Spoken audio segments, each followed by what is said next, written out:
多謝。我真係冇諗過自己可以捱到今時今日。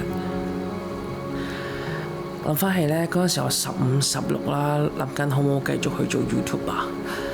即係有一位前輩同我講啦，佢話睇過一個頒獎典禮，入邊有個歌手講過，佢話如果有一個聽眾肯聽自己唱歌，佢會繼續唱落去。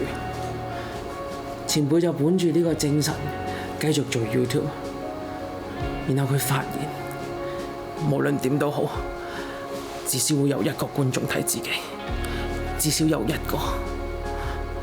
我開頭都唔信㗎，不過我發現原來係真㗎。多謝你，呢3年嚟，你雖然冇留過言，你冇課過金，不過我真係衷心多謝你。唔知你係一個點嘅人嚟嘅咧？係男定係女啊？不過無論點都好，我咧肯定你係一個好人嚟嘅。我應承你啊，無論幾辛苦都好，只要一日你繼續睇我一日點都會繼續做落去㗎。你好喎，想打過嚟舉報。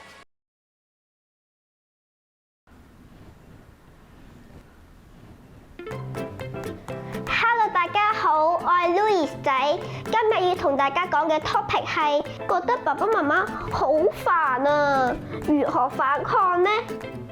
佢哋真係好煩㗎，快啲入嚟 chat room 講得佢哋有幾煩啊！咦，爸爸可唔可以唔好咩都睇住晒啊？你喺我隔離啫嘛。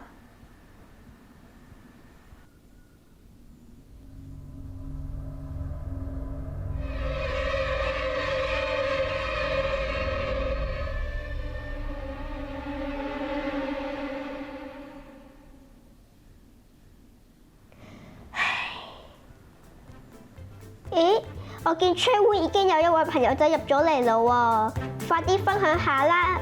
我俾1分鐘時間你，等我講先。我爸爸咧成日咩都管住晒，同親人 WhatsApp 都問我係男同學定係女同學。我嗰日直頭反問翻佢啊，爸爸同女同學 WhatsApp 會唔會生 BB 㗎？之後佢咧就癲咗啊！